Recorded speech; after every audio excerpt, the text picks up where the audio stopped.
Good evening everybody. Now welcome to my video lecture. First let me introduce myself. I am Dr.Purna, HOD and Professor in Physics in Government VYT PG Autonomous College, Durg, City, Chhattisgarh. Now today I am taking the problem of collision and center of mass in the laboratory, yani lab system and center of mass system. Now, the present topic also includes the relation between the angles of the center of mass system and laboratory system and the kinetic energies of the two systems. Now, this is included in the syllabus of M.Sc. Part 2, M.Sc. second semester and B.Sc. second year, B.Sc. first year also. Now, in M.Sc. second semester, it is in unit second, and in the B.Sc. first year, it is in the unit number 1. So, let me start with the topic. Now, I will tell you first about what is collision. Collision means when two particles which approach each other, they interact with each other and their angular momentum changes. So, it is not necessary that the two particles collide head-on. Now, this is the scientific language of collision. Collisions are of two types. Those are the elastic collision and the inelastic collision.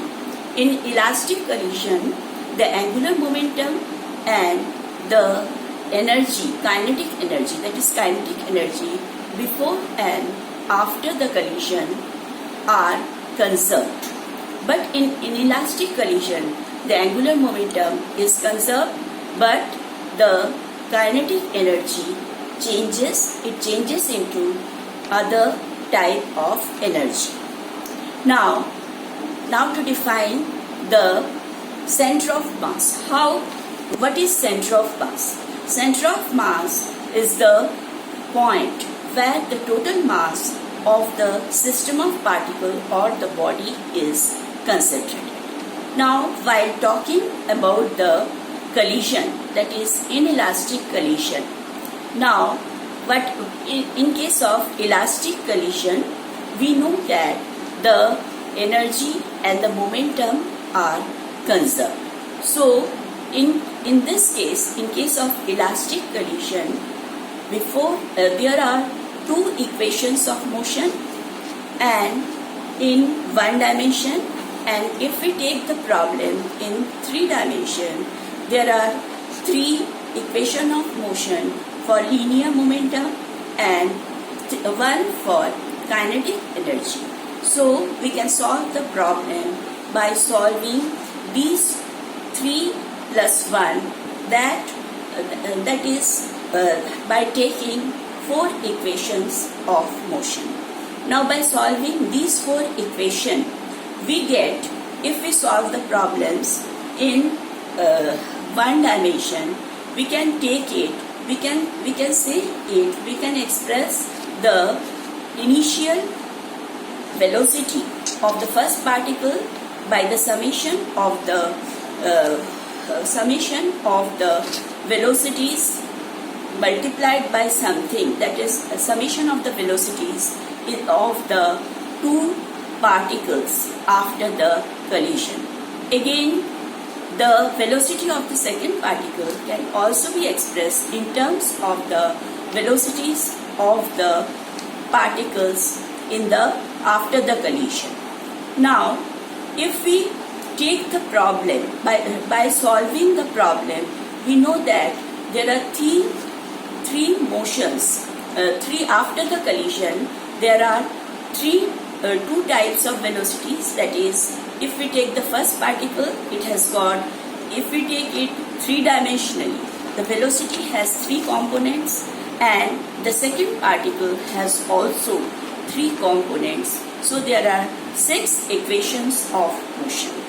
Now it is very difficult to solve the problem for determining the values of the velocities, 6 components of velocities after the collision.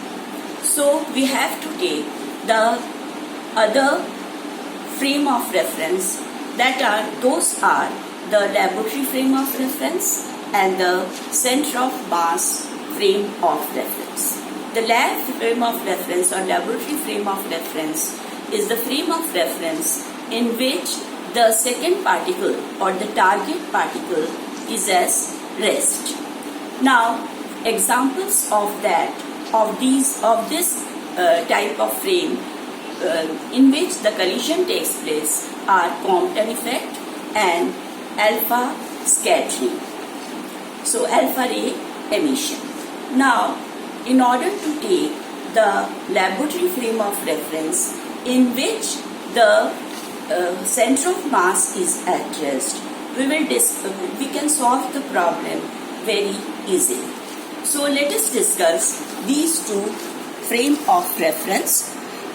Now, laboratory frame of reference I have defined. So these are the two particles. Their initial velocities are u1 and u2, and the masses are m1 and m2. Now, u2 is equal to 0 because I have told you that in the laboratory frame of reference, second particle is at rest before collision. Let the velocity of mass m1 be u1 before collision, and in this frame, mass m2 is at rest. After the collision, the mass m1 has velocity v1 and it makes an angle θ1 with its initial direction, and the mass m2 moves with the velocity v2 in θ2 direction, which is shown by this figure, that is figure B, 1B. This should be 1B. So this is the θ1 angle of mass m1 which is scattered with the angle θ1, and θ2 is the angle with which m2 mass makes when it is scattered. So this is the figure B is for the after the collision. The angle θ1 is called the scattering angle of the collision of the mass m1, and θ2 is called the scattering angle of the mass m2. The law of conservation of angular momentum along x-axis. So we know that along x-axis the momentum will be conserved. So m1 u1 is the momentum before collision. This should be equal to m1 v1 sine θ1 plus m2 v2 sine θ2, which is along this direction. This is x direction. Now, along y-axis, the law of conservation of angular momentum will be 0 equal to m1 v1 sine θ1 minus m2 v2 sine θ2. This is the y direction, and before collision it has no component along the y-axis. That is why we have taken the linear momentum along y-axis before collision equal to 0. According to the law of conservation of energy, we have half m1 u1 equal to half m1 b1 square plus half m2 v2 square. Now theoretically, if we solve the above three equations, if we know the value of θ1, v1, v2 and θ2 can be calculated. But it is not so easy to calculate these values.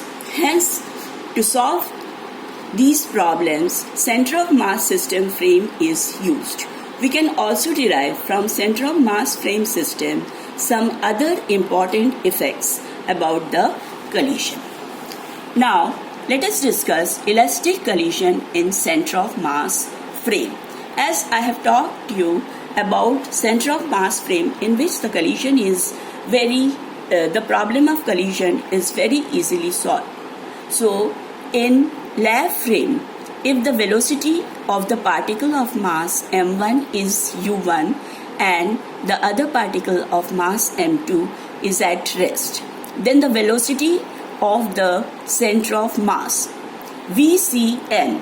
Now here these are the velocities before collision.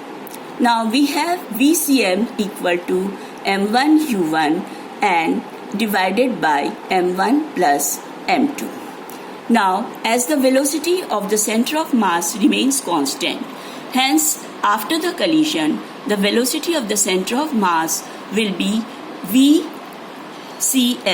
The velocity of the two particles with respect to center of mass before the collision is given by u1 dash equal to u1 minus vcm and u2 dash equal to 0 minus vcm, that is equal to minus vcm. And after the collision, the velocities of the two particles will be v1 dash equal to v1 minus vcm and v2 dash equal to v2 minus vcm. Now, as the linear momentum of the whole system always remains zero in center of mass frame, hence the linear momentum before the collision was m1 u1 dash plus m2 u2 dash equal to 0, or m1 u1 dash equal to minus m2 u2 dash.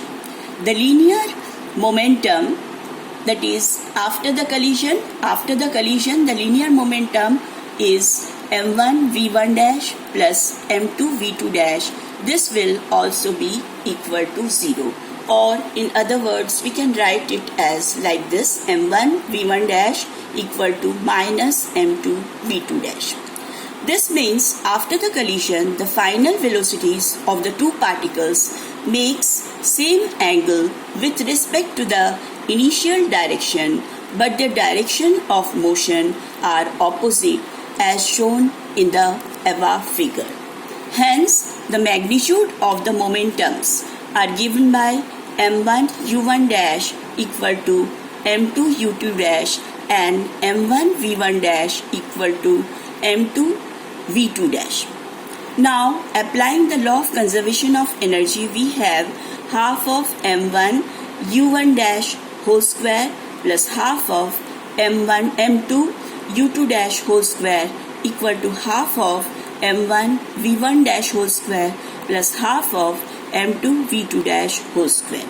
Now substituting the values of u1 dash and v1 dash from the above equation, we have half m1 u1 dash whole square plus half m2 multiplied by m1 upon m2 u1 dash whole square equal to half m1 v1 dash whole square plus half m2 multiplied by m1 plus upon m2 v1 dash whole square, or half m1 u1 dash whole square multiplied by 1 plus m1 upon m2 equal to half of m1 v1 dash whole square multiplied by 1 plus m1 upon m2, or u1 dash equal to v1 dash and u2 dash equal to v2 dash.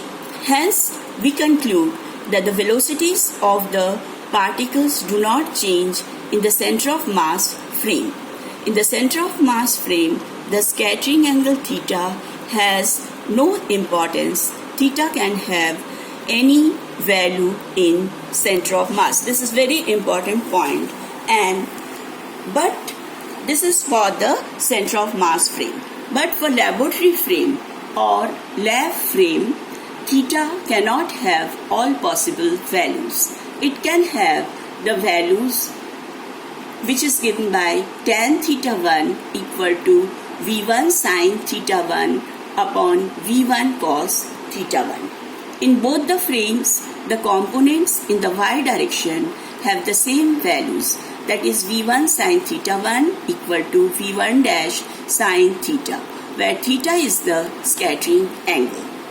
But the difference in the velocities in the x direction is the velocity of the center of mass, or V1 sin theta 1 minus V1 dash sin theta 1 equal to VCM, where VCM equal to M1 U1 upon M1 plus M2 equal to M1 multiplied by U1 dash plus VCM divided by M1 plus M2, or taking the common term, that is VCM multiplied by 1 minus M1 upon M1 plus M2 equal to M1 U1 dash divided by M1 plus M2, where U1 dash equal to V1 dash, or VCM equal to M1 U1 dash upon M2, or this is equal to M1 V1 dash upon M2. Now therefore, substituting these values, we have tan theta 1 equal to V1 dash sin theta divided by V1 dash cos theta plus VCM. This is equal to V1 dash sin theta divided by V1 dash cos theta plus M1 V1 dash upon M2, which can be equated as sin theta divided by cos theta plus M1 upon M2. Now changing the notations, L for laboratory frame and C for center of mass frame, we have the relation of the angle in the two frames. Tan theta L, which is the tangent of the angle in the laboratory frame, this is equal to sin theta C upon cos theta C plus M1 upon M2. So these are the relations of the angles in the laboratory frame and center of mass frame. Now, the relation between the kinetic energies in the two systems.